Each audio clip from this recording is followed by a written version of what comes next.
Hello दोस्तों, स्वागत है आप लोगों का एक बार फिर से हमारे YouTube चैनल प्रोडोजी क्लासेस पर। और जैसा कि आप लोगों को पता है कि हमारे YouTube चैनल पर क्लास 8th की मैथमेटिक्स की एक प्लेलिस्ट चल रही है, सीरीज चल रही है जिसमें हम वीडियोस अपलोड कर रहे हैं। उसमें हम लोग जो है क्लास 8th की मैथमेटिक्स की NCERT को कंप्लीट कर रहे हैं तेजी के साथ। और ये NCERT आपकी पुरानी वाली NCERT होने वाली है, नई वाली NCERT हम लोग नहीं करा रहे हैं क्योंकि उसमें क्वेश्चंस की बहुत ज़्यादा कमी है। जबकि पुरानी वाली NCERT की अगर बात करें तो उसमें क्वेश्चंस बहुत ज़्यादा होने की वजह से हम लोग पुरानी वाली NCERT को प्रीफर कर रहे हैं। और उसी जर्नी के दौरान हमारा जो अभी हाल फिलहाल में चैप्टर चल रहा है वो हमारा मेंसुरेशन चल रहा है। मेंसुरेशन तक हम लोग आ गए हैं, विच इज चैप्टर 11।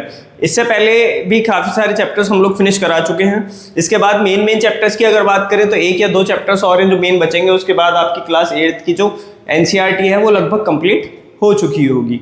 तो अगर आप लोगों ने पुरानी वीडियोज़ नहीं देखी हैं इस प्लेलिस्ट की तो आप लोग जाकर के वो वीडियोज़ को चेकआउट करें ज़रूर। और अगर आप लोगों को अच्छी लगे तो आप उनको लाइक करें, हमारे YouTube चैनल प्रोडोजी क्लासेस को सब्सक्राइब जरूर करें ताकि आप लोग कोई वीडियो भी मिस ना कर सकें। तो अगर बात करें आज के सेशन की तो आज का सेशन हमारा होने वाला है मेंसुरेशन का पार्ट 2। इससे पहले मैंने मेंसुरेशन का पार्ट 1 अपलोड किया था जिसमें मैंने मेंसुरेशन के बेसिक फॉर्मूले आपको बताए थे थोड़े से। और मेंसुरेशन क्या होता है एक बेसिकली ओवरव्यू सा दिया था कि ओवरव्यू में हम लोग मेंसुरेशन में बेसिकली करते क्या है। और आज जो हमारा पार्ट 2 होने वाला है उसमें हम 11.1 एक्सरसाइज को कंप्लीट करेंगे जो मैंने होमवर्क में दी थी आपको 11.1 एक्सरसाइज पार्ट नंबर 1 में। तो देरी ना करते हुए स्टार्ट करते हैं इस सेशन को जिसमें हम लोग करने वाले हैं एक्सरसाइज 11.1 और उसके अलावा थोड़ा सा हम लोग और चीज़ों के बारे में भी जानने वाले हैं और कंप्लीट करते हैं जल्द से जल्द इस क्लास 8 की बुक को। तो दोस्तों देरी ना करते हुए शुरू करते हैं हम एक्सरसाइज 11.1। इसमें आपको क्वेश्चन पहला जो है वो आपको नीचे स्क्रीन पे दिखाई दे रहा होगा जो हमसे कह रहा है a square and a rectangular field with measurements as given in the figure have the same perimeter which field has larger area. कौन सी फील्ड का एरिया बड़ा होगा। अब उसने हमें क्वेश्चन नंबर 1 की अगर मैं बात करूं तो क्वेश्चन नंबर 1 में हमें उसने 2 फील्ड्स दे रखी हैं। तो दोस्तों अगर मैं क्वेश्चन नंबर 1 की बात करूं तो इसमें उसने हमें 2 फील्ड्स दे रखी हैं और बोला है कि कौन सी फील्ड का एरिया ज़्यादा होगा अगर पेरीमीटर हमारे पास सेम है। तो आप लोग एक बार पढ़िए।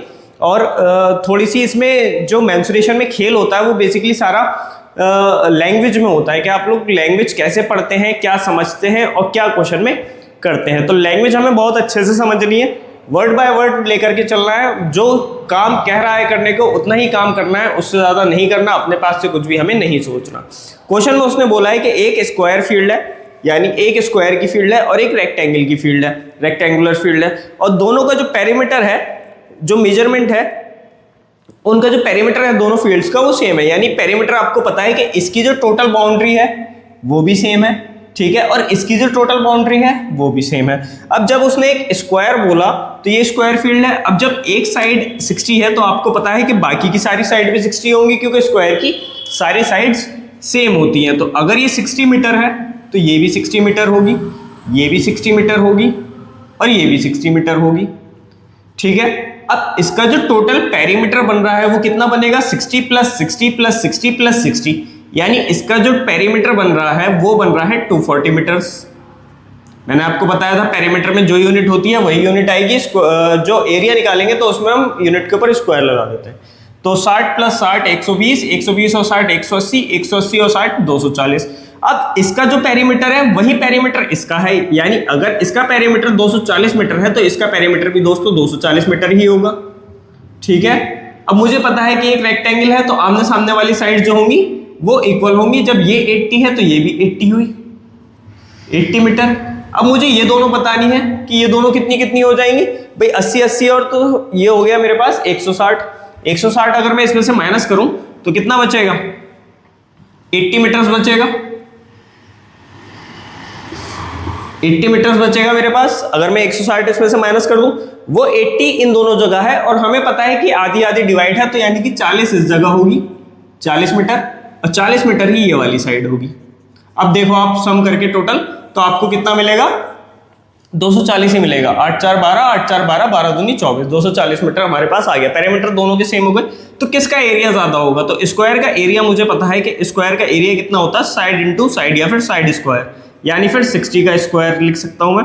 और 60 का स्क्वायर कितना हुआ 6 × 36 और 2 0 लगा दिए और ये मीटर में था इसलिए मीटर लिखा, और हमें पता है एरिया में हमेशा स्क्वायर लगता है, तो मीटर का स्क्वायर, यानी इसका जो एरिया आया वो आया 3600 मीटर स्क्वायर। एरिया मतलब ये अंदर का पूरा पोर्शन। अगर मुझे इसमें टाइल्स लगाने पड़े तो जाहिर सी बात है मैं पूरे एरिया पे लगाऊंगा, सब जगह लगाऊंगा, चारों तरफ लगाऊंगा, इसलिए अंदर की बात हो रही है, पेरीमीटर यानी बाउंड्री।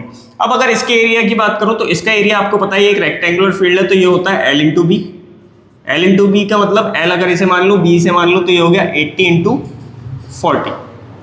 अब आप L इसे भी मान सकते थे, B इसे भी मान सकते थे, बात वही रहती, L की जगह पे आ जाता 40, B की जगह पे आ जाता 80, तो कोई ज्यादा फर्क नहीं पड़ता मल्टीप्लीकेशन में। आप किसी को भी L मानो, किसी को भी B मानो, लेकिन एक क्वेश्चन में जो मान लो उसी को मान के चलना आगे, ठीक है। तो ये कितना हो गया 8 चौक 32, और ये 2 0 लगा दिए, दोनों की मल्टीप्लाई। मीटर में क्वेश्चन है तो मीटर ही लगेगा और स्क्वायर लगेगा जरूर, क्योंकि हम एरिया निकाल रहे हैं। तो इसका एरिया आया 3200 मीटर स्क्वायर और इसका एरिया आया 3600 मीटर स्क्वायर। तो हम क्लियरली कह सकते हैं कि भाई स्क्वायर का एरिया जो है वो ज्यादा आएगा अगर पेरीमीटर दोनों का सेम है तो। नेक्स्ट क्वेश्चन की तरफ बढ़ते हैं दोस्तों। नेक्स्ट क्वेश्चन की मैंने फिगर ऑलरेडी ड्रॉ कर दी है। नेक्स्ट क्वेश्चन आप लोगों को स्क्रीन पे नीचे लिखा हुआ दिख रहा होगा, आइए पढ़ते हैं हम लोग साथ में इस क्वेश्चन को। कह रहा है Mrs Kaushik has a square plot with a measurement as shown in the figure. कोई मिसेस कौशिक है, उनके पास एक प्लॉट है स्क्वायर में, ठीक है भाई, इतनी बात क्लियर है। ये फिगर आपको क्वेश्चन में दी हुई है, बनी हुई दी हुई है ऑलरेडी, ठीक है। She wants to construct a house in the middle of the plot. अब वो चाहती है कि बिल्कुल बीचों बीच में, एग्जैक्ट इस प्लॉट के बीचों बीच में मैं एक अपना एक घर बना लूं, ठीक है, और वो होना चाहिए रेक्टेंगुलर, ठीक है। A garden is developed around the house. एक गार्डन को डेवलप करना है घर के चारों तरफ। ये देखो इस एरिया में, ये जो खाली बचा हुआ एरिया है घर के अलावा, इस एरिया में हमें गार्डन कंस्ट्रक्ट करना है। Find the total cost of developing a garden around the house at the rate of 55 पर मीटर स्क्वायर। हमें पैसे की बात निकालनी है कि भाई यहाँ पे जो है गार्डन को कंस्ट्रक्ट करने में कितना पैसा लगेगा। अगर 1 मीटर स्क्वायर एरिया को गार्डन लगाने में, 1 मीटर स्क्वायर के एरिया में गार्डन लगाने में हमें 55 रुपए लग रहे हैं, तो हमें पहले एरिया निकालना पड़ेगा कि भाई कितना एरिया में हमारा गार्डन आ रहा है। एक बार अगर हमने एरिया निकाल लिया किसी तरीके से, तो हमें पता है कि भाई 1 मीटर स्क्वायर जो है वो 55 रुपए का हो रहा है, तो जितना भी एरिया आएगा उसकी हम 55 से मल्टीप्लाई करके ये बता देंगे कि भाई कितने पैसे खर्च हो रहे हैं। दूसरी बात आप लोगों को ये ध्यान रखनी है कि जो आपको क्वेश्चन में दिया हुआ है ना, वो 1 मीटर स्क्वायर के पैसे दिए हुए हैं कि 1 मीटर स्क्वायर पे गार्डन लगाने में कितने पैसे खर्च हो रहे हैं। तो आपको जो एरिया निकालना है वो मीटर स्क्वायर में ही निकालना है। सेंटीमीटर स्क्वायर में निकाल दिया तो बहुत ज़्यादा पंगा हो जाएगा, क्योंकि क्वेश्चन में जो पैसे हैं वो मीटर स्क्वायर के दिए हुए हैं और आपने जो एरिया निकाल दिया वो सेंटीमीटर स्क्वायर का निकाल दिया। तो कोशिश ये करो कि उसने बोला है कि भाई 1 मीटर स्क्वायर में इतना पैसा लगेगा, तो आप जो एरिया निकालो वो मीटर स्क्वायर में ही निकालो। कोशिश नहीं करो, निकालना ही पड़ेगा। अगर आप और किसी यूनिट में जाओगे तो प्रॉब्लम हो जाएगी। फिलहाल क्वेश्चन पे आते हैं वापस। क्वेश्चन क्या कह रहा है कि उनके पास एक स्क्वायर प्लॉट था।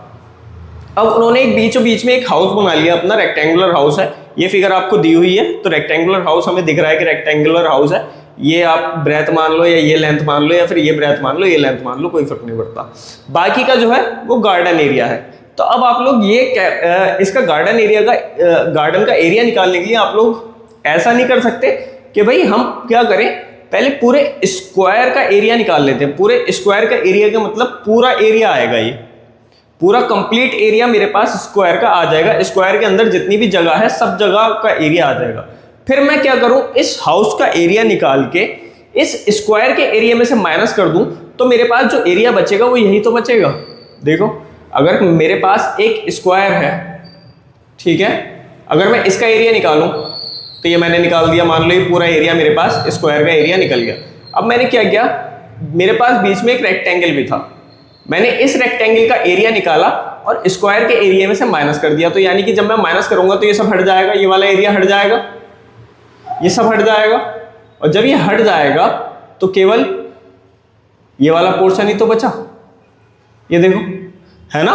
तो आपको याद रखना है कि अगर एक फिगर के अंदर एक फिगर आपको दे रखी है और आपसे बोला है कि ये वाला एरिया निकालो, तो भाई बड़े वाली जो बाहर फिगर है उसका पूरे का एरिया निकालो पहले, पूरे का कंप्लीट, और जो अंदर फिगर है उसका एरिया माइनस कर दो, तो भाई ये वाली बच जाएगी आपकी।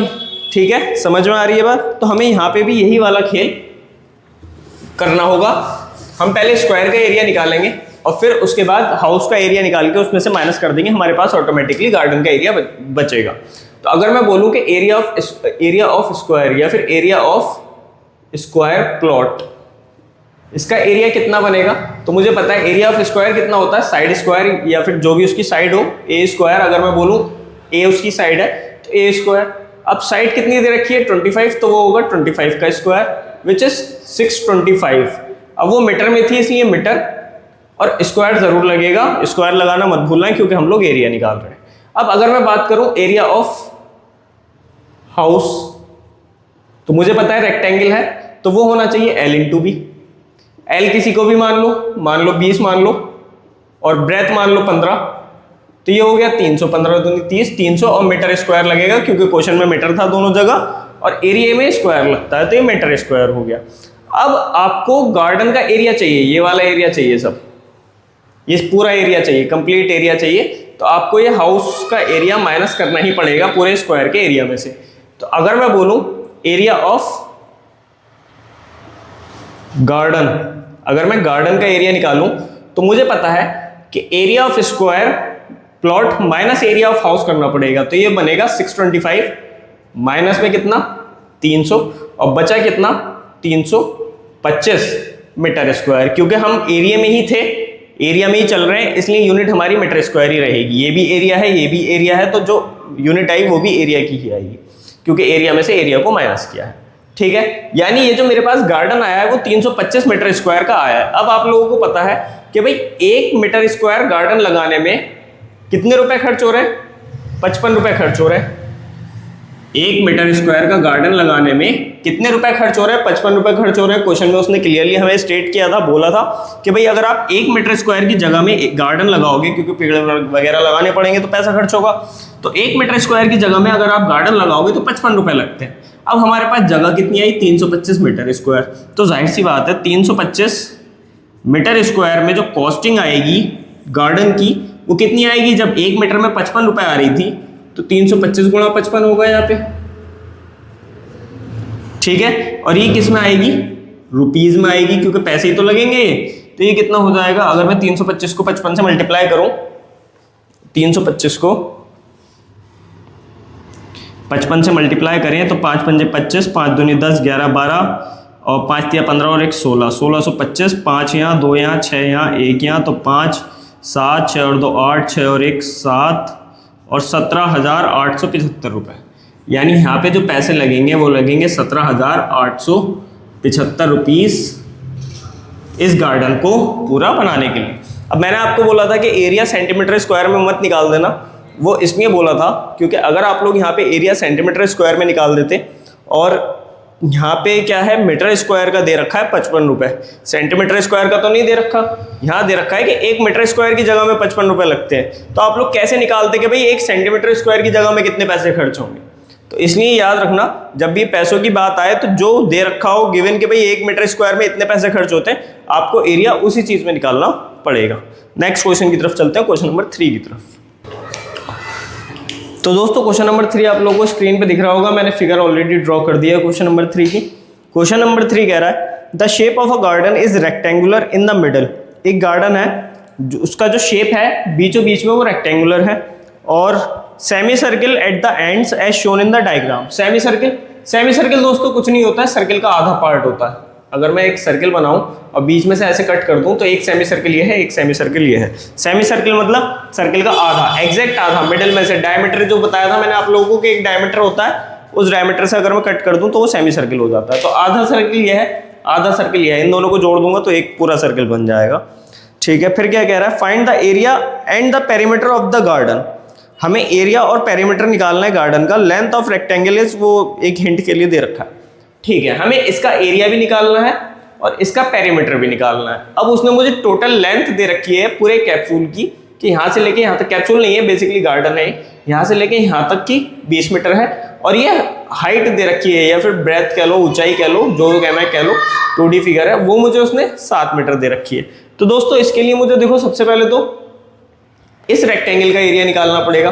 रेक्टेंगल का एरिया निकालने के लिए मुझे हाइट 7 मीटर दे रखी है, तो जाहिर सी बात है ये 7 मीटर हो गई क्योंकि ये हाइट है, और ये वाली भी 7 मीटर होगी क्योंकि अपोजिट साइड्स इक्वल होती हैं। अब ये टोटल 20 दे रखा है, तो आप लोग एक बात बताओ, ये सेमी सर्किल है ना, तो यानी ये डायमीटर होगा। डायमीटर का मतलब इसके बीच में कहीं ना कहीं सेंटर पॉइंट होगा, बीच में कहीं ना कहीं। डायमीटर क्या होता है?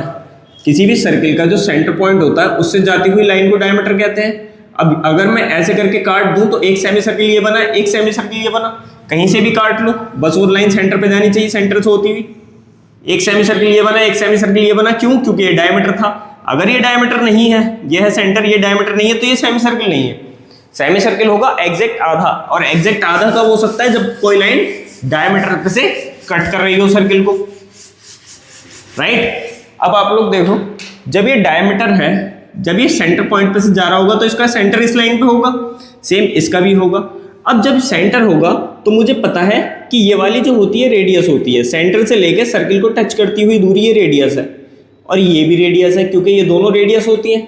डायमीटर क्या होता है? डायमीटर बराबर 2r होता है। डायमीटर क्या होता है दोस्तों? डायमीटर बराबर 2r होता है। 2r का मतलब, या फिर मैं ऐसे करके भी कह सकता हूं कि रेडियस बराबर डायमीटर बाय 2 होता है। रेडियस बराबर डायमीटर बाय 2 होता है। अगर मैं डायमीटर को 2 से डिवाइड कर दूं तो मेरे पास रेडियस निकल आएगी। अब यहाँ पे जो पूरा डायमीटर है वो 7 है, तो रेडियस कितनी हो गई? 7/2 विच इज 3.5 मीटर। और रेडियस हमेशा मीटर में आती है, स्क्वायर मत लगाना, केवल एरिया में स्क्वायर लगता है, ठीक है, अभी के लिए हाल फिलहाल। तो यहाँ पे जो है रेडियस जो आई है वो 3.5 मीटर आ गई। जब इसकी 3.5 मीटर है तो इसकी भी 3.5 मीटर ही आएगी, क्योंकि दोनों का डायमीटर साथ साथ ही है, ठीक है दोस्तों। अब एक और बात सुनो मेरी, आपको क्या चाहिए? ये वाली लेंथ चाहिए, ठीक है।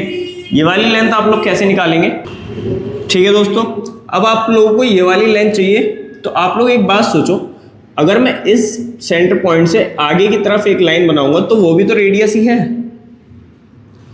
वो भी तो रेडियस है। अब जब ये 3.5 है तो ये भी 3.5 होगी, रेडियस है। जब ये 3.5 है तो ये भी 3.5 होगी, भाई ये भी रेडियस है। अब 3.5 ये है, 3.5 ये है, ठीक है, यानी 3.5 इधर से कम हुआ और 3.5 इधर से कम हुआ, यानी टोटल जो कमी आई वो कितनी आई? 3.5 इधर से, 3.5 इधर से, 7 मीटर की कमी आई। 7 मीटर की किस में कमी आई? क्योंकि टोटल लेंथ कितनी थी? 20 मीटर।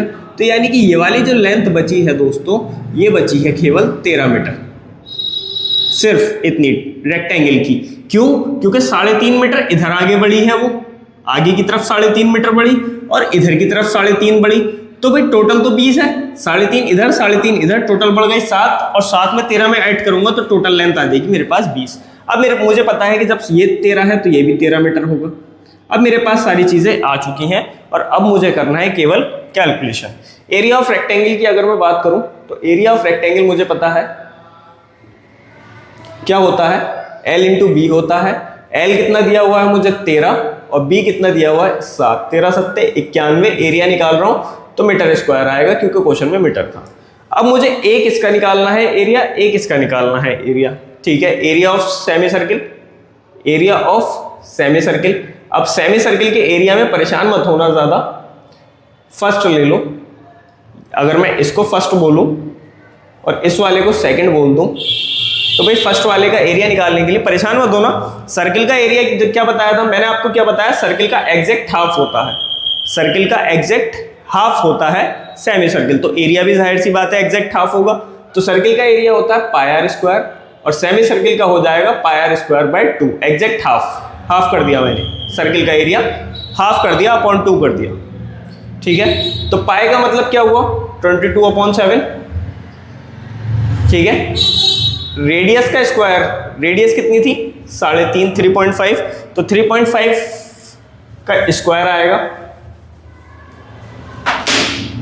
इंटू 3.5 का स्क्वायर, और इंटू में 1/2 भी था, या फिर इसको यहाँ पे लिख लो 1/2 ऐसे करके, ठीक है भाई। 2 से तो ये कट गया, 2 अंदर 2, 2 अंदर 2। अब इस 7 को इससे मत काट देना अभी, क्योंकि भैया स्क्वायर है, तो पहले इसको कर लो 11/7 और मल्टीप्लाइड बाय 35 का स्क्वायर कितना होगा? मैंने आपको ट्रिक बताई थी, अभी पॉइंट गायब कर दो। मैंने आपको ट्रिक बताई थी 5 का स्क्वायर निकालने वाली। 5 की 5 से मल्टीप्लाई करो 25, और 3 की एक नंबर बढ़ा के कर दो 4 से, 3 चौके 12, तो ये 35 का स्क्वायर आ गया। अब आपको निकालना था एक्चुअली में 3.5 मल्टीप्लाइड बाय 3.5। अब यहाँ पे टोटल डेसिमल देखिए 2 के बाद है, 1 के बाद यहाँ है, 1 के बाद यहाँ है, तो 2 के बाद लगा दो तो ये आया मेरे पास 12.25। अब इसको डिवाइड कर लो 7 से, तो 7 एकम तो 7 क्योंकि 12 था, कितना बचा 7 5 बचा, 5 इधर आया लेकिन यहाँ डेसिमल था तो डेसिमल लगेगा। 7 7 जा 49, 3 इधर गया और ये 35 बन गया और 7 पंजे 35। तो ये मेरे पास जो नीचे बना वो बना 11 मल्टीप्लाइड बाय, ये मेरे पास जो नीचे बना है वो बना है 11 मल्टीप्लाइड बाय 1.75। अब इसकी मल्टीप्लाई करनी पड़ेगी तो ये कितना आएगा 11 पंजे 55 का 5 हाथ से लगा 5, 11 7 77 और 5 82, 8 पॉइंट है तो पॉइंट लगाया, 11 एकम 11 और 8 19.25 मीटर स्क्वायर। ये मेरे पास एरिया ऑफ सेमी सर्किल आ गया। अब अगर मैं सेकंड वाले सेमी सर्किल की बात करूं तो सारी चीजें तो सेम ही है भाई, पाई की वैल्यू 22/7 है, रेडियस इसकी भी 3.5 है, अपॉन 2 है, तो सब कुछ सेम ही है। तो एरिया ऑफ सेमी सर्किल 2 भी इतना ही आएगा। एरिया ऑफ सेमी सर्किल 2 की अगर मैं बात करूं वो भी 19.25 ही आएगा। क्यों? क्योंकि रेडियस की वैल्यू सेम है ना, पाई तो कांस्टेंट है 22/7, हर जगह दुनिया में कहीं पे भी पाई रखा हो 22/7 ही वैल्यू आएगी। रेडियस इसमें फर्स्ट वाले में भी 3.5 थी, इसमें भी 3.5 ही होगी, और अपॉन 2 इसमें भी था, अपॉन 2 इसमें भी होगा क्योंकि सेमी सर्किल है। तो इसके भी एरिया जो आएगा वो 19.25 मीटर स्क्वायर आएगा। अब अगर मैं इस कैप्सूल का टोटल एरिया निकालने की कोशिश करूं तो टोटल एरिया क्या हो जाएगा भाई, टोटल एरिया होगा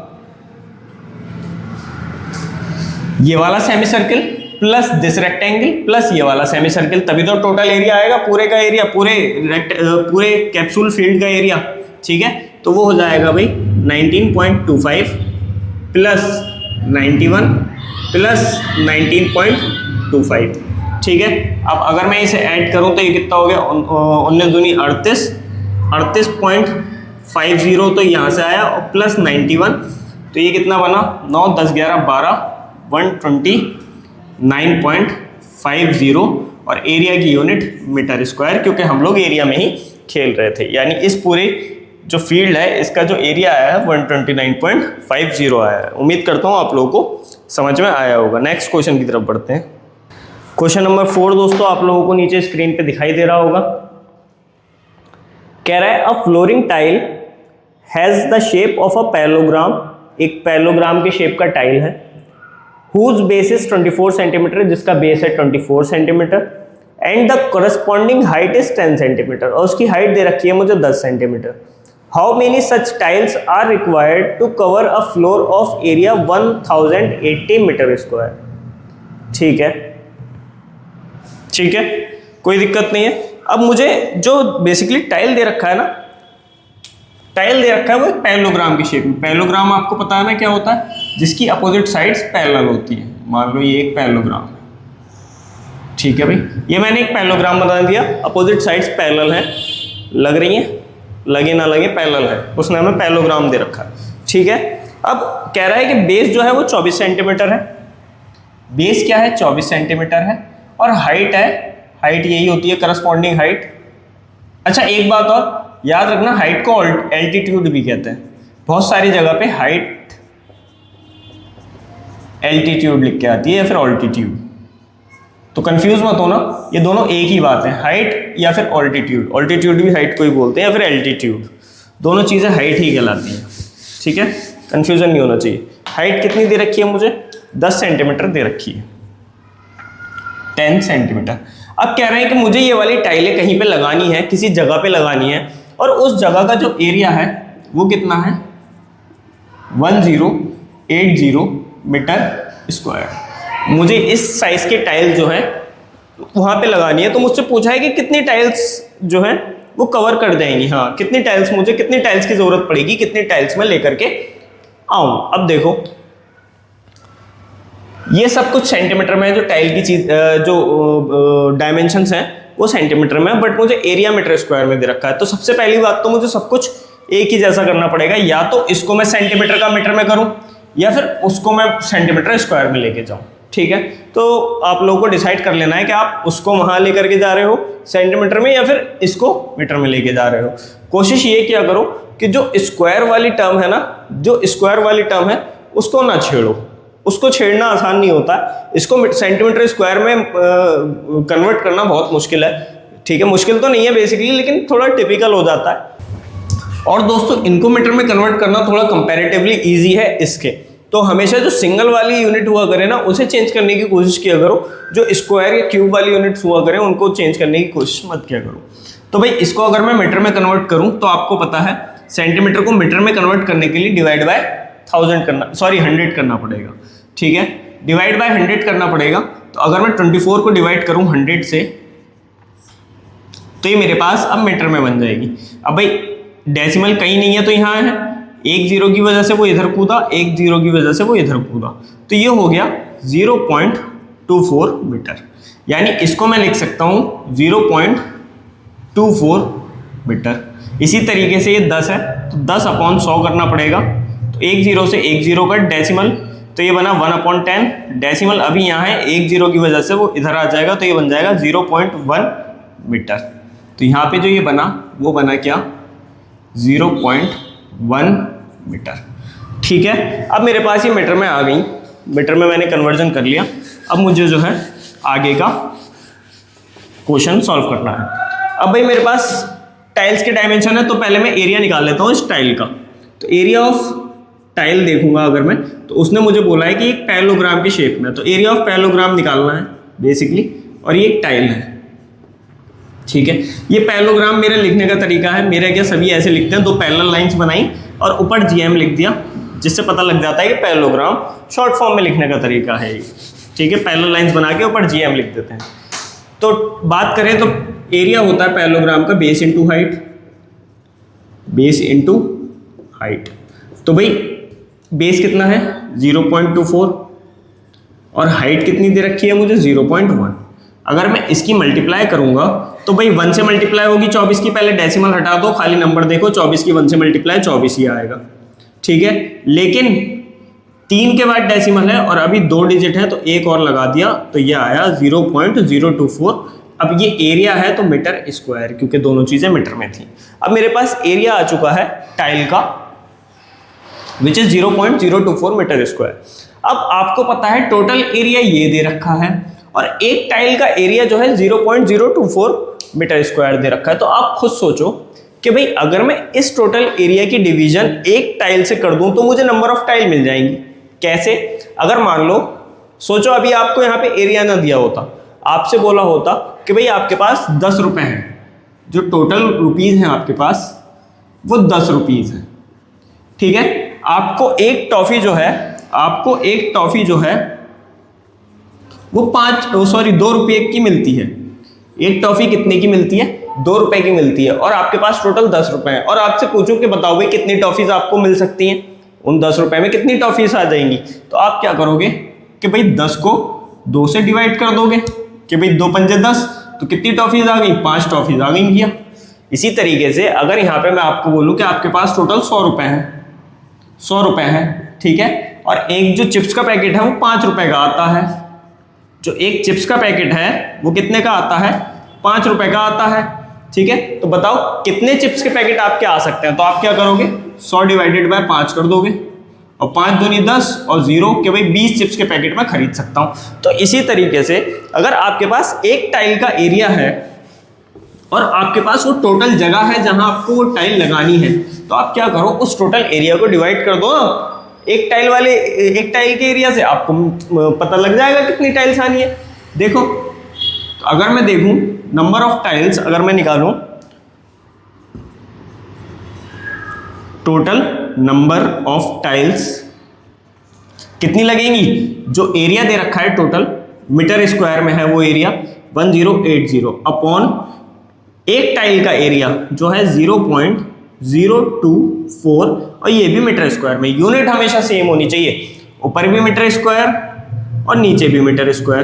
तो ये आपस में दोनों कैंसिल हो जाती हैं, कट जाती हैं। हमें पता है ना डिवीजन में दे रखी है तो हम डिवीजन में कट कर सकते हैं, तो ये कट जाएंगी।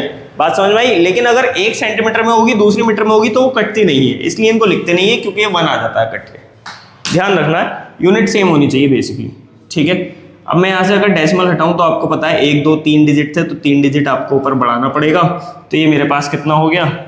ये हो गया 108, 1 2 3 4 अपॉन में 24। अब आप कर लो डिवाइड, किससे काटोगे? 4 से काट लो, 6 चौक 24 और ये बना 4, 4 दूनी 8, 2 इधर गए, 7 चौक 28, 1 2 3 4 6 है। किससे काटो? 3 से काटो, 3 दूनी 6, सॉरी 3 से काटो तो 3 दूनी 6 और 3 निमा 27, 1 2 3 4 0 लगा दिए। अब 2 को कट लो, 2 को कट लो भाई, 2 चौका 8 और 1 इधर गया, 2 पंजे 10 और ये 3 0 बचे तो 3 0 लगा दिए। तो भाई कितने टाइल्स यूज हो रहे हैं टोटल? 45,000 टाइल्स का इस्तेमाल हमारे पास आ रहा है अगर हमें इस साइज के टाइल्स हैं और इतनी एरिया को कवर करना है। उम्मीद करता हूँ आप लोग समझ गए होंगे, इजी क्वेश्चन है। इस टाइप के क्वेश्चंस बहुत ज़्यादा फेमस हैं, बहुत जगहों पे पूछे जाते हैं। नेक्स्ट क्वेश्चन की तरफ चलते हैं। तो दोस्तों क्वेश्चन नंबर 5 आप लोगों को नीचे लिखा हुआ दिख रहा होगा, आप लोग पढ़ लीजिएगा। बेसिकली क्या सिर्फ इतना रहा है बात को घुमा फिरा के कि आपको इन तीनों फिगर्स का पेरीमीटर निकालना है। आपको 3 फिगर्स दे रखी है, A, B और C। वो बस घुमा फिरा के यही बोल रहा है कि आपको जो है इनका पेरीमीटर निकालना है। वो कुछ ऐसे बोलेगा कि आंट जो है वो चारों तरफ चलती है और आपको बताना है कि बताओ कितना जो है आंट चली, तो बेसिकली वो पेरीमीटर ही हुआ जब वो बाउंड्री पर घूम रही है। इंपॉर्टेंट क्वेश्चन है, अच्छा क्वेश्चन है। पेरीमीटर निकालने का देखते हैं कैसे निकाल सकते हैं। अब यहाँ पे मुझे एक सेमी सर्कल दिख रहा है, तो यहाँ पे थोड़ा आपको केयरफुल हो जाना है दोस्तों।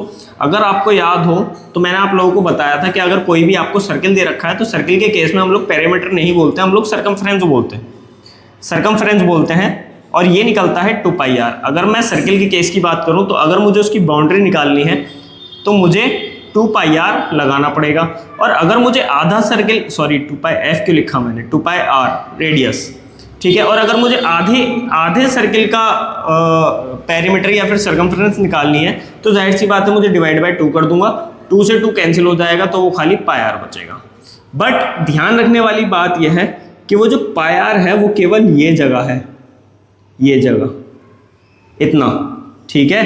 क्योंकि भाई जब मेरे पास 2πr ये पूरा सर्कल आ रहा था, ये पूरा सर्कल था, ये था 2πr, जैसे ही मैंने इसको 2 से डिवाइड किया तो वो केवल इतनी देगा मुझे, यहाँ से लेके यहाँ तक की देगा। वो समझ में आ रही है बात। बट इन्होंने यहाँ पे एक लाइन भी खींच दी है, इसका मतलब ये एक्स्ट्रा लाइन खींची है, इसका मतलब जो इसमें पेरीमीटर में ये 2.8 और ऐड होगी। मैं कहने का मतलब अभी आपको और बेहतर तरीके से समझाता हूँ। अभी आप फिलहाल ये समझो कि ये कोई सर्कल रहा होगा, ठीक है, जिसमें से हमने आधे को कट किया। तो भाई मुझे पता है जो सेमी सर्कल का जो पेरीमीटर होगा वो क्या होगा, वो होगा πr, है ना। पेरीमीटर क्या होगा सेमी सर्कल का?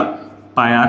और उसका मतलब क्या है, पूरे सर्कल को मैंने कट कर दिया, इतने में आधा कर दिया, एग्जैक्ट आधा। तो मेरे पास जो अब आने वाला है वो केवल इतना हिस्सा आने वाला है, यानी इसका केवल ऊपर का घुमाओ। भाई वो पूरा था, वो पूरा सर्कल था, मैंने क्या किया, आधा कर दिया उसके पेरीमीटर को। जब मैं पेरीमीटर को आधा करूंगा तो ये वाला खत्म हो गया, ये पार्ट बचा, ये पार्ट बचा। तो अगर मैं ये निकालूं तो पाई का मतलब तो 22/7 होता है, ठीक है। रेडियस की बात करूं तो ये एक डायमीटर है, मैं डायमीटर है मानूंगा, इसे मानना पड़ेगा क्योंकि एक सेमी सर्कल है, ठीक है। और ये पूरी 2.8 दे रखी है, तो मुझे पता है कि जब डायमीटर मेरे पास 2.8 है तो रेडियस कितनी होगी, डायमीटर की आधी, यानी 2.8 की डिवाइड कर दूंगा मैं 2 से, तो ये बनेगा 1.4 कितना सेंटीमीटर। तो रेडियस जो बनी 1.4, तो 1.4 आ गया, 7 से ये कट गया 0.2 टाइम्स, ठीक है। भाई ये 1 तो नहीं आएगा, या फिर ऐसा करो कि इसको 14 मान लो, 7 2 14 हो गया, एक के बाद डेसिमल था, एक के बाद डेसिमल लगा दिया। अब 22 की मल्टीप्लाई पहले 2 से कर लो, 44 हो गया, एक के बाद डेसिमल था तो लगा दिया। पेरीमीटर में मुझे पता है स्क्वायर नहीं लगता, जो यूनिट होती है वही लगती है, तो सेंटीमीटर थी तो सेंटीमीटर लग गई। तो यानी केवल ये लाइन मेरे पास कितनी आई है, इसका पेरीमीटर बाउंड्री कितनी आई है, सर्कमफेरेंस 4.4 सेंटीमीटर। बट ध्यान देने वाली बात यह है, इसमें एक ही नीचे लाइन भी तो है, ये नीचे लाइन भी तो है। तो अगर मुझे पेरीमीटर निकालना है तो मुझे पूरा ये घुमावदार एरिया और फिर ये वाली लाइन भी तो ऐड करनी पड़ेगी जो उसने मुझे 2.8 दे रखी है, यानी इस 4.4 में ये 2.8 भी ऐड होगा। तो यानी कि जो टोटल पेरीमीटर आएगा, वो आएगा 4.4 प्लस 2.8। 4.4 तो केवल ये घुमावदार जगह थी और 2.8 ये डायमीटर को मैंने ऐड किया, तो तो ये कितना आया 8 4 12 का 2 हासिल लगा 1 4 और 2 6 1 7 7.2 सेंटीमीटर इसका मेरे पास पेरीमीटर आया। नेक्स्ट फिगर में चलें तो नेक्स्ट फिगर का आपको ये 1.5 दे रखा है, तो जब ये 1.5 है तो ये भी 1.5 होगा। ये आपको टोटल जो दे रखी है 2.8 है, तो जब ये 2.8 है तो ऊपर वाली भी 2.8 सेंटीमीटर ही होगी। ठीक है, तो अगर मैं बोलूं तो 2.8 यहाँ से हो गई, 1.5 यहाँ से आई, 1.5 यहाँ से आई, तो 3 जगह का तो मुझे मिल गया क्या क्या 2.8 प्लस 1.5 प्लस 1.5, तो 1.5 तो 3 ये हो गए और 3 और 2 5.8 ये हो गया टोटल, यानी इतना जो आया मेरे पास 3 लाइनों का वो 5.8 सेंटीमीटर पेरीमीटर आ गया। बचा एक घुमावदार एरिया, तो फिर से वही वाली बात है, लेकिन इस बार इसमें नीचे लाइन नहीं है, केवल घुमावदार। तो मुझे पता है कि भाई घुमावदार एरिया अगर मैं देखूं तो सर्कमफेरेंस जो पूरे सर्किल की होती है वो 2πr होती है, और आधे सर्किल को मैं डिवाइड कर दूंगा 2 से, तो 2 से 2 कैंसिल हो जाता है, बचता है πr। तो पाई का मतलब तो 22/7 हो गया। और रेडियस कितनी है, रेडियस यहाँ पे भी कितनी है 1.4, क्योंकि मुझे डायमीटर 2.8 दे रखा है, तो 2.8 को जब मैं डिवाइड करूंगा 2 से तो 1.4 ही आएगा। तो यहाँ पे भी मुझे 1.4 दे दी। अभी डेसिमल भूल जाओ, तो ये 14 है तो ये 2 टाइम कटेगा, 1 के बाद डेसिमल था तो 1 के बाद डेसिमल लगाया 0.2 आ गया। फिर से यहाँ से मुझे मिला 4.4 सेंटीमीटर, यानी ये जो केवल घुमावदार एरिया है ये 4.4 सेंटीमीटर है। अब यहाँ पे जो था नीचे लाइन भी थी, इसलिए मैंने 2.8 ऐड किया था। पेरीमीटर की बात हो रही है बाउंड्री की, तो ये घुमावदार 4.4 था, और पेरीमीटर में ये भी तो आएगा भाई, ये भी तो है, ये चौतरफा ही तो है बाउंड्री, तो इसलिए मैंने 2.8 ऐड किया था। यहाँ पे नीचे कुछ भी नहीं है, इसलिए मैं इसमें कुछ ऐड नहीं करूंगा। ये घुमावदार एरिया जो 4.4 आया है प्लस 1.5 प्लस 2.8 प्लस 1.5, इन तीन को मैंने 5.8 कर लिया। 4.4 घुमावदार एरिया आया, तो इन दोनों को जोड़ लो, तो 5.8 में 4.4 और ऐड होगा, तो ये बचेगा 8 4 12 कैरी 1 5 4 9 1 10 102.2 कहाँ से आ गया 10.2 है ना, 8 4 12 होगा, हाँ 5 4 9 1 10 10.2 सेंटीमीटर ये मेरे पास इस फिगर का पेरीमीटर आएगा। नेक्स्ट फिगर की बात करें तो भाई 2 तो ये वाली है, 2 ये वाली है, 4 तो यहाँ से मेरे पास डायरेक्टली 4 बन गया 4 सेंटीमीटर। बस मुझे इस घुमावदार एरिया का वो और चाहिए पेरीमीटर, तो मुझे मिल जाएगा। अब जाहिर सी बात है ये भी 2.8 दे रखा है, तो भाई इस घुमावदार एरिया का भी 4.4 ही आएगा, निकाल के देख लेना। इसमें भी नीचे की लाइन नहीं है, याद रखना नीचे की लाइन नहीं है, केवल घुमावदार एरिया है। जहाँ नीचे की लाइन होती है वहाँ घुमावदार एरिया निकाल करके आपको नीचे वाली लाइन भी ऐड करनी पड़ेगी। तो भाई घुमावदार एरिया 4.4, तो जो टोटल पेरीमीटर आएगा तो 4 तो इधर से आया और 4.4 ऊपर से आया, तो ये आया 8.4 सेंटीमीटर। तो दोस्तों यहाँ आप लोगों की एक्सरसाइज होती है कंप्लीट। मुझे थोड़ा सा आपको 2 फिगर्स के बारे में और बताना है, एक क्वाड्रिलेटरल और एक रोम्बस। इसी वीडियो में बताना है क्योंकि आगे वाली जो आने वाली एक्सरसाइज है वो उन्हीं 2 फिगर्स के ऊपर बेस्ड है, तो जल्दी से उन्हें भी कवर कर लेते हैं। तो दोस्तों यहाँ पे हमारे पास 2 नाम और आते हैं, क्वाड्रिलेटरल और रोम्बस। क्वाड्रिलेटरल क्या होता है और रोम्बस क्या होता है? क्वाड्रिलेटरल कुछ नहीं होता है, एनीथिंग या any figure which has only 4 sides, 4 sides जिसकी होती हैं उसको हम क्वाड्रिलेटरल बोलते हैं। बेसिकली ये पूरा लाइन से चलता है। ट्राइंगल में कितनी साइड्स? 3 साइड्स होती हैं, हमें पता है। फिर उसके बाद जो आता है वो आता है क्वाड्रिलेटरल। क्वाड्रिलेटरल में कितनी साइड्स हो गई? 4 साइड्स हो गई। अब ये 4 साइड्स में कई सारी फिगर्स आती हैं। एक तो आता है रेक्टेंगल भी एक क्वाड्रिलेटरल है। फिर स्क्वायर आ गया, स्क्वायर भी एक क्वाड्रिलेटरल है। पैरेललोग्राम आ गया, वो भी एक क्वाड्रिलेटरल है। ट्रेपेजियम आ गया, वो भी एक क्वाड्रिलेटरल है। रोम्बस आ गया, वो भी एक क्वाड्रिलेटरल है। ये जो रोम्बस है ये सब एक क्या है? क्वाड्रिलेटरल्स है।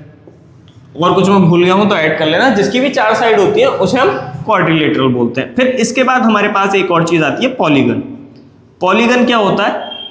A figure which has more than 4 sides, यानी 5 6 7 8 9 10 11 12 जितनी भी साइड्स वाले होते हैं उन सबको पॉलीगन बोलते हैं। अब इनके अलग अलग नाम भी होते हैं।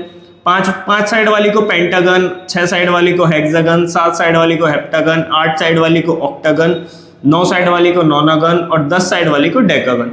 वो आपको याद करने की अभी हाल फिलहाल में जरूरत नहीं है। एक क्वेश्चन है आपकी एक्सरसाइज में बस ऑक्टागन के ऊपर एक क्वेश्चन आपको दे रखा है। बाकी इन सबके नाम याद करने की जरूरत नहीं है। आपको बस याद रहना चाहिए कि 3 साइड वाला ट्राइंगल होता है, 4 साइड वाले को क्वाड्रिलेटरल बोलते हैं और 4 से ज़्यादा अगर साइड्स हो गई हैं तो उसको हम लोग पॉलीगन बोलते हैं। अब अगर हम लोग बात करें क्वाड्रिलेटरल के एरिया की, अब आप लोगों को अलग अलग तो मैंने बता दिया कि भाई रेक्टेंगल का एरिया क्या होता है, L इंटू बी, स्क्वायर का क्या होता है, साइड स्क्वायर, पैरेललोग्राम का क्या होता है, बेस इंटू हाइट, ट्रेपीजियम क्या होता है, half sum of parallel sides into height, और रोम्बस का होता है half d1 into d2, d1 into d2, ये हम अभी बात करेंगे थोड़ी देर के बाद। बट क्या हो कि अगर आपको कोई ऐसा क्वाड्रिलेटरल दे दिया जाए जो इनमें से कुछ ना हो, भाई कोई भी ऐसी फिगर जिसकी 4 साइड्स होती हैं वो क्वाड्रिलेटरल होता है, लेकिन जरूरी तो नहीं कि वो इन 5 फिगर में से ही कोई हो, है ना। कुछ अजीब सा भी तो हो सकता है, कुछ अजीब सा भी तो हो सकता है, जैसे कि मान लो मैं आपको ये दे दूं ऐसे, कुछ ऐसे कि लो भाई ये क्या है, मैं कह रहा हूँ कि इसकी अपोजिट साइड्स भी इक्वल नहीं है, बिल्कुल इक्वल नहीं है, सब अलग अलग है, ठीक है। और ना ही ये पैरेललोग्राम है, साइड पैरेलल नहीं है, ना ही ये ट्रेपीजियम है, ये कुछ नहीं, ये बस एक क्वाड्रिलेटरल है, इसकी बस 4 साइड्स हैं, तो ये क्वाड्रिलेटरल है, ना ये रेक्टेंगल है, ना स्क्वायर है, ना पैरेललोग्राम है, ना ट्रेपीजियम है। तो आपको इसका एरिया निकालना है, तो आप इसका एरिया कैसे निकालोगे, तो वो थोड़ा सा एक और मैटर हो जाता है, आपको वो देखना है थोड़ा, वो कैसे निकालते हैं हम लोग, वो हम निकालते हैं भाई ऐसे। हमें पता है कि हम लोग एक डायगोनल ड्रॉ कर लेंगे, यहाँ से लेके यहाँ तक का एक डायगोनल आ जाएगा। अब डायगोनल पे क्या करो, एक परपेंडिकुलर हमने यहाँ से डाला, परपेंडिकुलर मैं आपको बता चुका हूँ 90 डिग्री का एंगल बनाएगा, एक परपेंडिकुलर यहाँ से डाला और ये परपेंडिकुलर ही मेरे पास हाइट हो जाएगी और ये वाली हाइट हो जाएगी। अब आप लोग थोड़ा ध्यान से देखो तो भाई बेस तो यही है, इस वाले का बेस भी यही है, इस वाले का बेस भी यही है, क्योंकि जिस पे पड़ता है वो बेस हो जाता है। तो एक ट्राइंगल मेरे पास ये बन गया ऊपर और एक ट्राइंगल मेरे पास ये नीचे बना। तो अगर मैं इस वाले ट्राइंगल का एरिया निकाल दूं, पहले ऊपर वाले ट्राइंगल का एरिया, ये पूरा एरिया इस ट्राइंगल का आ गया। अब मैं क्या करूं, नीचे वाले ट्राइंगल का एरिया निकाल दूं, हाफ बेस इंटू हाइट लगा के, तो नीचे वाले ट्राइंगल का एरिया आ गया। अब अगर मैं इन दोनों के एरियाज को जोड़ दूं, ऐड कर दूं, तो देखो पूरे क्वाड्रिलेटरल का एरिया निकल गया। बात समझ में आ रही है। तो अगर आपको कोई अजीब सा क्वाड्रिलेटरल दे रखा हो तो कोशिश करो कि आप उसको फिगर्स में तोड़ लो। फिगर्स में तोड़ने के बाद ऐसी फिगर्स में तोड़ो जिनके एरिया का फॉर्मूला आपको पता हो और उनके एरिया अलग अलग निकाल करके उन फिगर्स के और ऐड कर दो, तो आपको पूरे कंप्लीट फिगर का एरिया मिल जाता है। ये क्वाड्रिलेटरल में आता है। अगर रोम्बस की बात करें तो रोम्बस क्या होता है, रोम्बस भाई स्क्वायर जैसा ही होता है, बस उसको झुका देते हैं एक साइड। ये देखो, ये हमने क्या किया, स्क्वायर को आगे की तरफ थोड़ा सा धक्का दे दिया, तो ये जो स्ट्रेट लाइंस होती हैं ये थोड़ी सी झुक जाती हैं, चारों साइड्स बराबर होंगी, ऑब्वियस सी बात है, चारों साइड्स बराबर होंगी। दूसरी बात हमेशा याद रखना है, इसके डायगोनल्स कभी भी इक्वल नहीं होते। स्क्वायर के डायगोनल्स इक्वल होते हैं, जबकि रोम्बस के डायगोनल्स इक्वल नहीं होते हैं, अलग अलग होती है वैल्यू, ठीक है। और यहाँ पे 90 डिग्री का एंगल बनाएंगे चारों आपस में, ठीक है। तो ये मेरे पास रोम्बस होता है। इसका जो एरिया आएगा, ये एक पैरेललोग्राम भी है, ये एक अपने आप में ही पैरेललोग्राम है। जैसा आपको पता है रेक्टेंगल भी अपने आप में पैरेललोग्राम है, अपोजिट साइड पैरेलल। पैरेललोग्राम क्या होता है, कोई भी ऐसी फिगर जिसकी अपोजिट साइड्स पैरेलल हो। तो रेक्टेंगल की अपोजिट साइड्स पैरेलल है, भाई स्क्वायर की भी अपोजिट साइड्स पैरेलल है, रोम्बस है, रोम्बस की भी अपोजिट साइड्स पैरेलल है। इसका मतलब ये तीनों क्या है, पैरेललोग्राम ही है, ठीक है। तो ध्यान रखना है थोड़ा सा इसमें फिगर्स में। तो ये एक पैरेललोग्राम है। तो अगर ये एक पैरेललोग्राम है तो इसके एरिया जो है वो दो तरीके से निकल सकता है। सबसे पहले तो बेस इंटू हाइट, ये क्या है, पैरेललोग्राम का ही फॉर्मूला है। किसका फॉर्मूला है, ये पैरेललोग्राम का ही फॉर्मूला है, बेस इंटू हाइट। अगर कुछ नहीं लग रहा तो ये लग सकता है। दूसरी बात, बेस अगर मैं ये बोलूं और अगर मैं इसको हाइट बोल दूं, ये h आ गया मेरे पास, तो ये बेस इंटू हाइट लग जाएगा। और एक इसका दूसरा फॉर्मूला भी होता है जो रोम्बस का अपना फॉर्मूला होता है कि भाई अगर आपको इन दोनों डायगोनल्स की वैल्यू पता है कि क्या क्या वैल्यू है, तो वो लगता है हाफ मल्टीप्लाइड बाय डायगोनल पहला मल्टीप्लाइड बाय डायगोनल दूसरा। अब ध्यान रखना, ये स्क्वायर नहीं है, डी स्क्वायर का मतलब ये होता है, यानी जो भी डी की वैल्यू है उसका स्क्वायर। ये मैंने D2 लिखा है नीचे की तरफ, इसका मतलब ये पहला डायगोनल और ये दूसरा डायगोनल। स्क्वायर मत लिख देना, इसको ऊपर मत लगा देना, इसका ऊपर लगाते ही इसका मतलब स्क्वायर हो जाएगा। ये मैंने नीचे लगा रखा है, यानी पहला डायगोनल मल्टीप्लाइड बाय दूसरा डायगोनल मल्टीप्लाइड बाय 1/2। तो ये मेरे पास एरिया आएगा किसका, रोम्बस का। ये रोम्बस का अपना फॉर्मूला है और ये पैरेललोग्राम वाला फॉर्मूला है, ये तो सब पे ही काम करेगा, ठीक है। थोड़े एग्जाम्पल्स देख लेते हैं इनके ऊपर। तो दोस्तों, दो एग्जाम्पल्स मैंने आप लोगों के सामने बोर्ड पे लिखे हैं। पहले में मुझे क्वाड्रिलेटरल का एरिया निकालना है, दूसरे में मुझे इस रोम्बस का एरिया निकालना है। अगर मैं बात करूं पहले रोम्बस वाले की, तो ये एक रोम्बस है, मुझे इसका एरिया निकालना है। उसने मुझे दोनों डायगोनल्स दे रखे हैं, जिसमें डायगोनल 1 की वैल्यू जो है मुझे 10 सेंटीमीटर दे रखी है, 10 सेंटीमीटर, और डायगोनल 2 की वैल्यू जो है मुझे उसने 8.2 दे रखी है।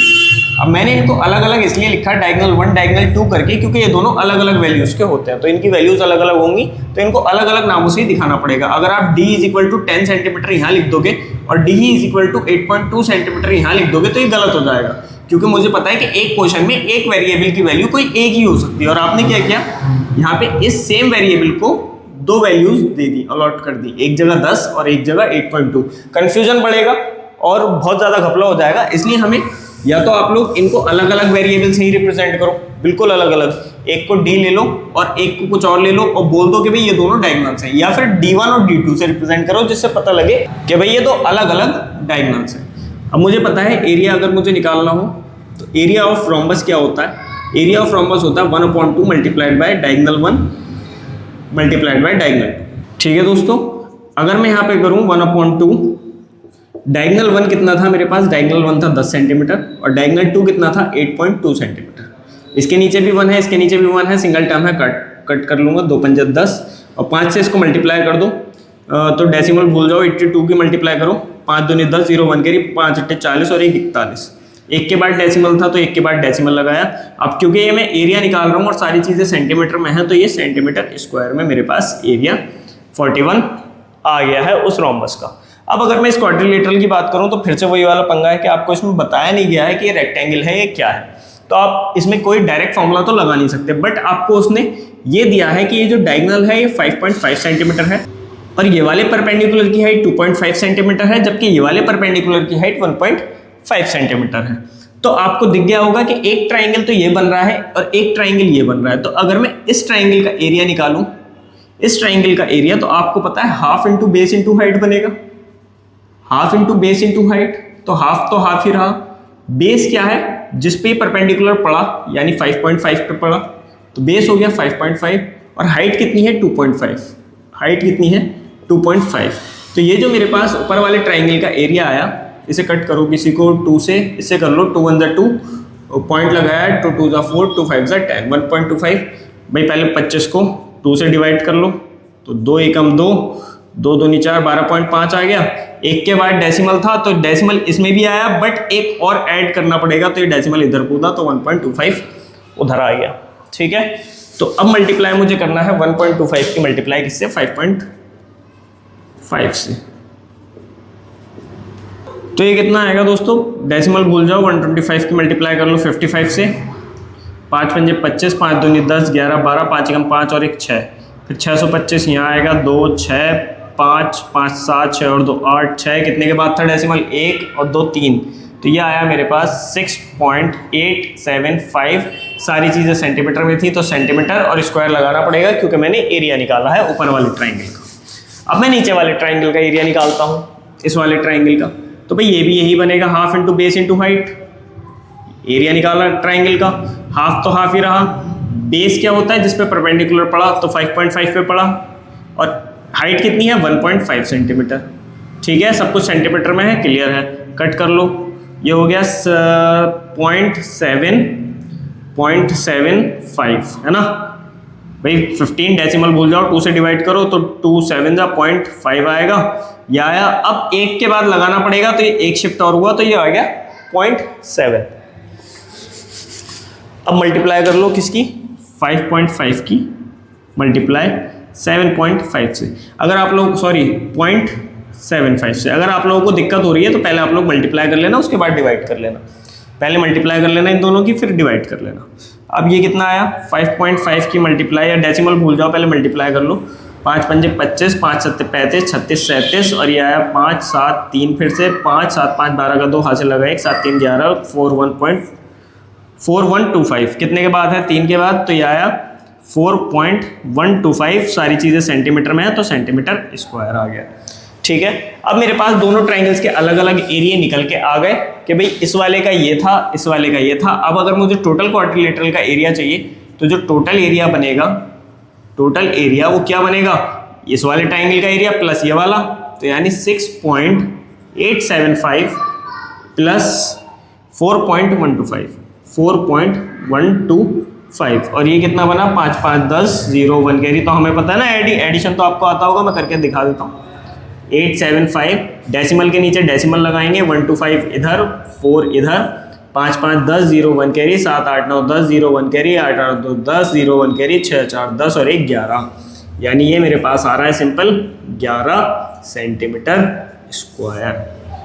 ठीक है दोस्तों, तो आशा करता हूँ आप लोगों की समझ में आया होगा। मैं होमवर्क में आप लोगों के लिए 11.2 एक्सरसाइज की इमेज लगाए दे रहा हूँ। 11.2 एक्सरसाइज आपको दिखाई दे रही होगी अपनी स्क्रीन्स पर, और ये एक्सरसाइज आपको करके लानी है। अगर आप लोगों से कोई क्वेश्चन नहीं होता तो आप लोग उसे छोड़ दें, नेक्स्ट वीडियो आने का वेट करें, हम उसमें सॉल्यूशंस कराएंगे।